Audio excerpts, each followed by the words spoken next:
In ons ontmoeting met die Here in ons erediens kom hy self nou aan die woord. Vanaand 'n baie bekende gedeelte, Matteus hoofstuk 5. Dis die bergrede en die seëninge wat uitgespreek word en dan die roeping van ons gelowiges. Matteus 5. Toe Jesus die menigte mense sien, het hy teen die berg opgegaan. Nadat hy gaan sit het, het sy disippels na hom gekom en hy het hulle geleer en gesê: Geseënd is die wat weet hoe afhanklik hulle van God is, want aan hulle behoort die koninkryk van die hemel. Geseënd is die wat treur, want hulle sal vertroos word. Geseënd is die sagmoediges, want hulle sal die nuwe aarde ontvang. Geseënd is die wat honger en dors na wat reg is, want hulle sal versadig word. Geseënd is die wat barmhartig is, want aan hulle sal barmhartigheid bewys word. Geseënd is die wat rein van hart is, want hulle sal God sien. Geseënd is die vredemakers, want hulle sal kinders van God genoem word. Geseënd is die wat vervolg word, omdat hulle doen wat reg is, want aan hulle behoort die koninkryk van die hemel. Geseënd is julle wanneer die mense julle ter wille van my beledig en vervolg en valslik al wat sleg is van julle sê. Wees bly en verheug julle. Bly en verheug, want julle loon is groot in die hemel. Hulle het immers die profete voor julle net so vervolg. Julle is die sout vir die aarde, maar as sout verslaan het, hoe kry 'n mens dit weer sout? Dit is niks meer werd nie. Dit word buitekant weggegooi en die mense vertrap dit. Julle is die lig vir die wêreld. 'n Stad wat bo op 'n berg lê, kan nie weggesteek word nie. Ook steek 'n mens nie 'n lamp op en sit dit onder die maatemmer nie, maar op 'n lampstaander en dit gee lig vir almal in die huis. Laat julle lig so skyn voor die mense, dat hulle julle goeie werke kan sien en julle Vader wat in die hemel is, verheerlik. Ons lees tot hier. Ons teks kom uit hierdie bergrede van die Here Jesus. Eintlik net die een woord, een uitdrukking, een stelling van Christus wat telkens herhaal word tot 9 keer toe. Geseënd. Elke keer geseënd tot 9 keer. En dan vers 13 en 14 gedeeltelik. Julle is die sout vir die aarde. 14. Julle is die lig vir die wêreld. Geliefde gemeente, wat 'n aangrypende maaltyd was die nagmaal, nie vanoggend nie.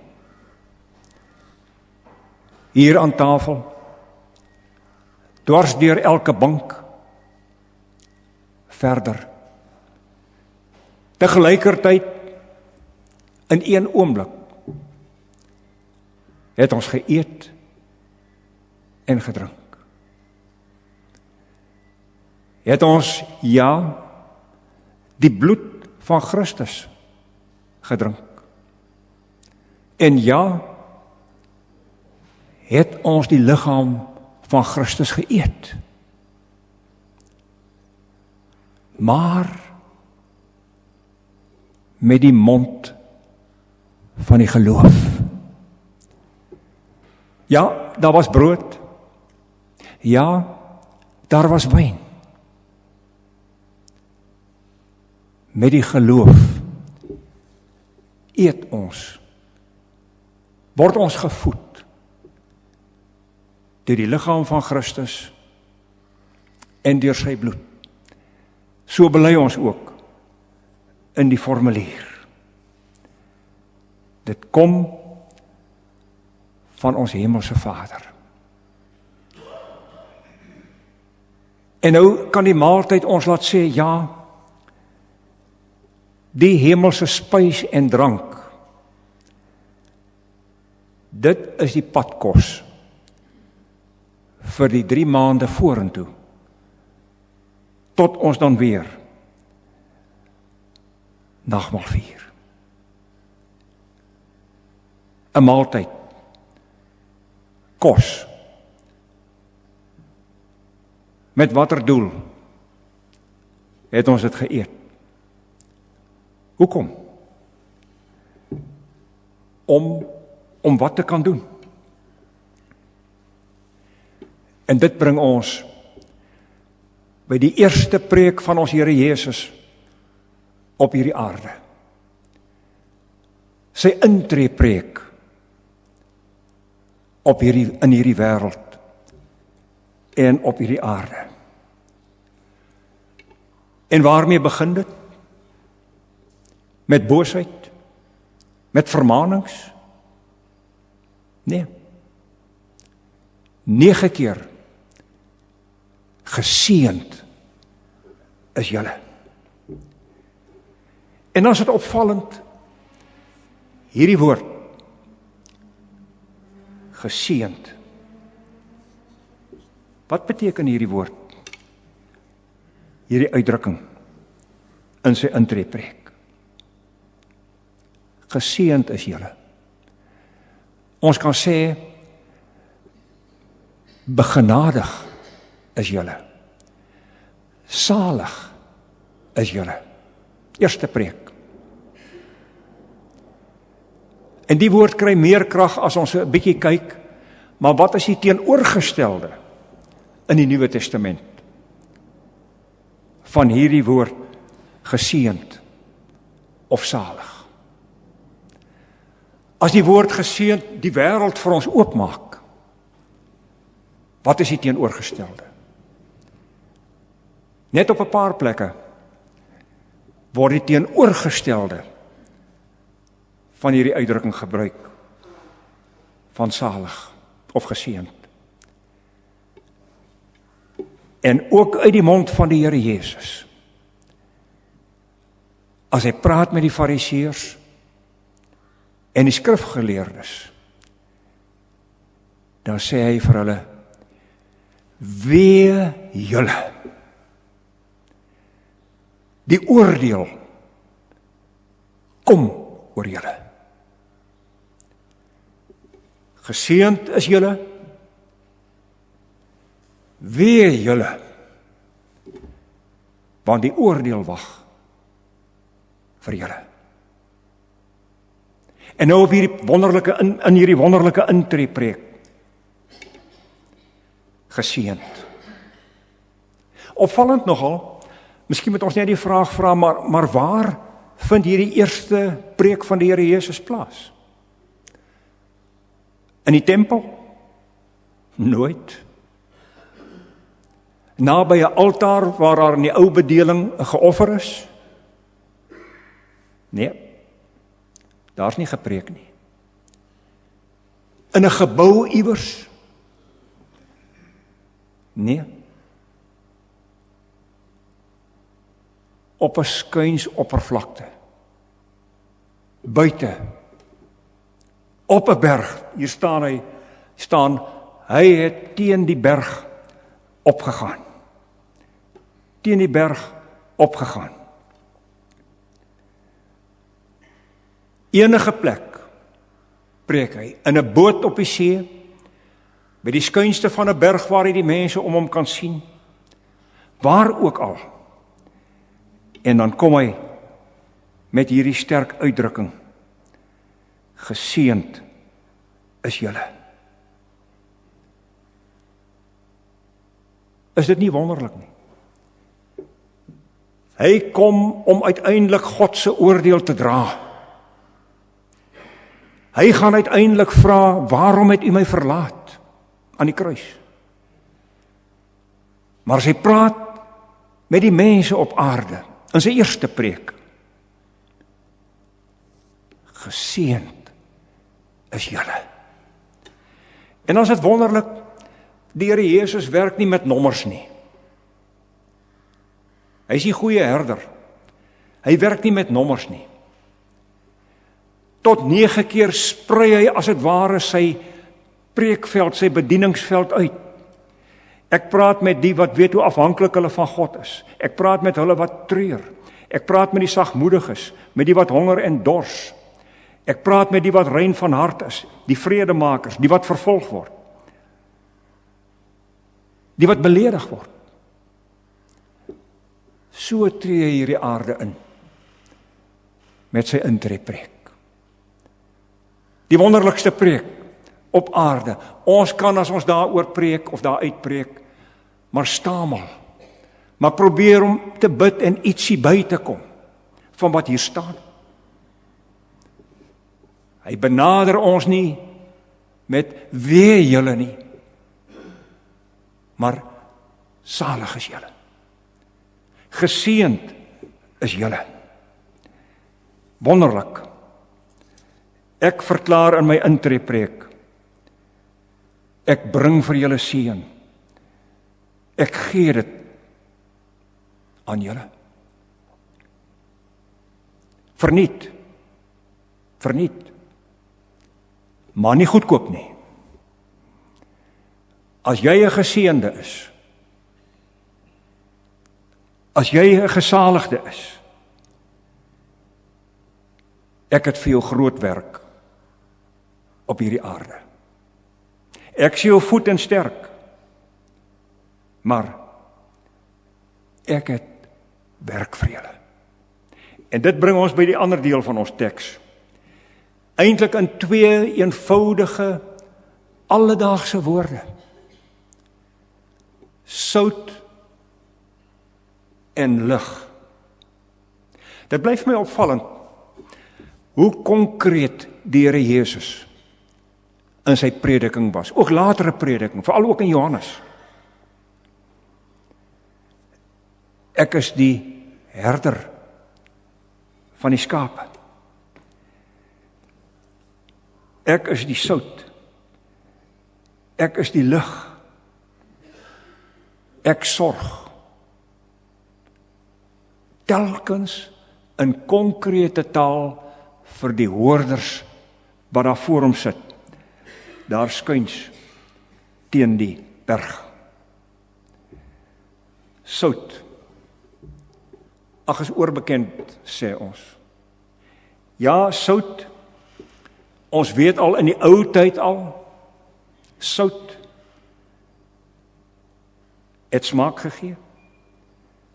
Sout keer bederf. Sout was in die Romeinse tyd betaling vir 'n soldaat. Ons woord salaris kom van die Latynse woord vir sout. Met sout, daaglikse porsies, is hy betaal. Want sout moes die kieme weghou, die bederf keer. Sout moes ook smaak gee. Maar vanaand 'n bietjie op 'n ander pad. As in ons taal, as sout in die blik bly, beteken dit niks. 0. Sout in 'n blik is soos 'n skip in 'n hawe, wat geen goedere vervoer nie, en nou maar net daar in die pad lê. Julle is die sout vir die aarde. Ja goed, keer bederf, gee smaak. Maar ons 'n bietjie dieper kyk. Sout doen sy werk, smaak, keer bederf, en verdwyn as sout dan.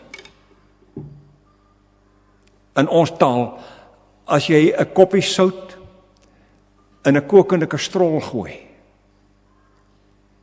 dan verdwyn die sout, maar die nawerking bly.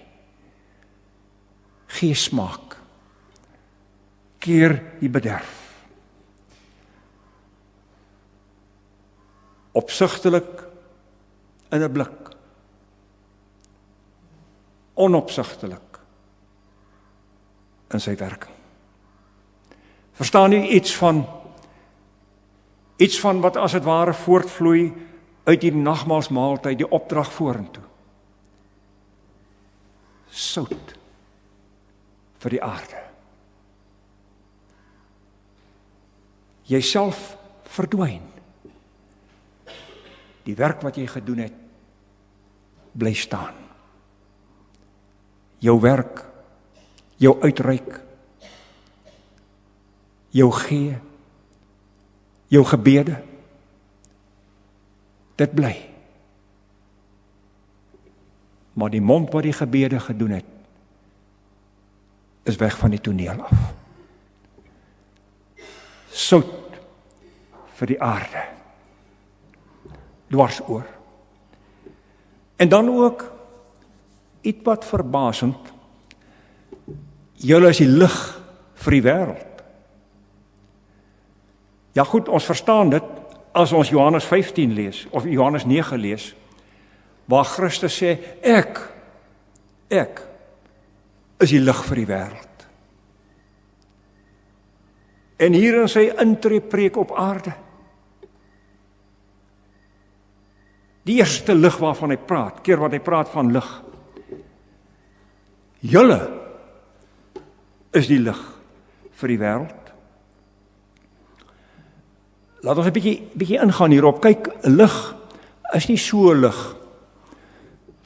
Dis 'n klein olyfolie-lampie gewees wat aangesteek is en dan op 'n lampstaander gestaan het. Dis so sy gelykheid. En dan kom die Here Jesus en sê, ja, maar vanuit my prediking moet julle nou die wêreld ingaan, maar steek nie 'n lamp op en sit dit onder 'n maatemmer nie. Ja, die staander is sy plek. Maar wat gebeur as jy daardie olyfolie lampie onder 'n staander sit? Hy brand 'n rukkie. Hy gebruik vir homself en sy eie doeleindes net die suurstof binne in daai staander. Net vir homself. En as die suurstof klaar is, gaan die lig dood. Jy sien, dis hierdie aspek wat ook na vore kom. Suurstof wat klaar is. Met ander woorde, as sy disippels, as Christus se disippels sou sê, hierdie wonderlike saligheid wat hy bring, hierdie seën wat hy bring, dis vir ons. Ander het niks daarmee te doen nie. Ons maak toe om daardie lig net vir ons eie doeleindes te gebruik. So is dit. Wat gebrand het, brand nie meer nie. As die lig dood is, word die emmer weggevat. Van geen nut meer. Geen lig op die staander nie. Net vir myself. Dis myne. Geseënd is julle as sout en as lig. Ons het groter verantwoordelikheid as hulle wat nog nie die lig ontvang het nie. Kom ek gebruik 2 voorbeelde om vir u te illustreer hoe sout en lig werk. Die eerste Christene, natuurlik het hulle Christene geword, natuurlik toe Christus gekom het. En natuurlik op grond van sy prediking, en op grond later van die verkondiging van die apostels, sekerlik. Maar dis later. Weet u wat het hulle gedoen in daardie Jerusalem? Kyk, die liggame van dooie mense is op ashope gegooi, buite Jerusalem. Daarom het hulle ook gesê, die kruisiging moet buite die stad plaasvind, naby die ashope. So is dit. En daardie eerste Christene was so deurdronge van geseënd is julle, dat hulle na die ashope toe gegaan het en die dooie liggame geneem het en het gaan begrawe het. Ons verlosser het opgestaan uit die dood. Daar's 'n opstanding. Ons laat hulle nie lê, hierdie dooies op die ashoop nie. Begrawe hulle. Sout vir die aarde. Lig op die ashope. Geseënd is julle. 'n tweede, dink ek baie sprekende voorbeeld. Ek praat oor die kerk in Suid-Korea, waar dit ook al my voorreg was om die woord te bedien. Die Christendom het baie moeilik ontstaan in Suid-Korea. Aanvanklik deur 'n klompie sendelinge wat daar aangekom het en gewerk het. Maar gaandeweg is daar tog mense wat gelowig geword het. En toe kom daar 'n verbod op die sendelinge in Suid-Korea. Julle moet pad gee. En toe is hulle met 'n boot die rivier af. En na mate hulle as het ware gevlug het rivier af, het hulle naby aan die wal gekom en Bybels uitgegooi of neergesit op die wal van die rivier. En so het hulle die aftog geblaas. En vandag, Suid-Korea het vandag 46 miljoen mense. En 35% is gelowiges. Ook vanweë 'n Bybel op die wal van 'n rivier. Oopgeval, skuins gelê, agterste voor. En daaruit ontstaan die kerk aanvanklik uit Suid-Korea. Begryp u ons tema? Geseënd as sout en as lig. Ek dink 'n kritieke vraag wat 'n mens sou kon vra, is as ons hier in die geseënde gemeente van Bellville Oos 'n vraag sou vra. As die gemeente se deure sluit, laat hulle iets agter van sout, van lig. Is dit maar net nog 'n kerk? Of sien ons die wye invloed van hulle sout en die wye verspreiding van hulle lig? En so moet ons kyk. Geseënd ja, maar as sout en as lig. Die Heilige Gees rus ons ook toe. Hy gee aan ons die gawes. Die gawes, die gewilliges in ons gemeente, en hier is wonderlike werk wat hier gedoen word na buite. Die gawes is die hande, die gawes is die hande van die Heilige Gees, waarmee hy uitreik na ander. Miskien net hierdie enkele voorbeeld. In 'n gemeente, taamlik ver hier vandaan, was daar besoekers gewees. En hulle het gekyk na die uitreikaksie. En hoe daardie mense ingetrek word. En by hulle vertrek het hulle gesê, hieroor word nie gepraat nie. Hier is R50.000 om uit te reik, om voort te gaan, as sout en as lig. En so werk die Heilige Gees, ook diep in ons harte elkeen. Hy gee aan ons die gesindheid van God kan sonder my alles doen, alles. God verkies om werk te doen deur sout en deur lig. Die werk is vir ons. Die lof vir die werk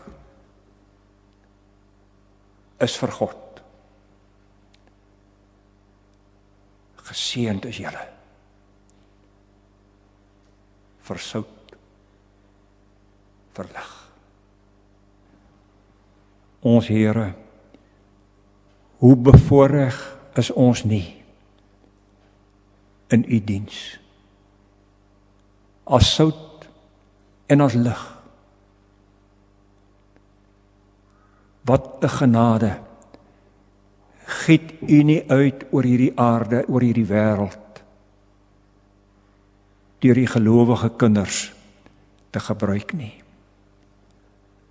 Rus ons toe, ook in hierdie gemeente, om steeds uit te reik en voort te gaan en lewende getuies te wees van die opgestane Here en Christus. Dink aan hulle wat smag om hierdie bevrydende woord te hoor. Die woord van sout en van lig, ja. Bovenal die woord van geseënd is julle. Ek is julle elke dag genadig. Amen.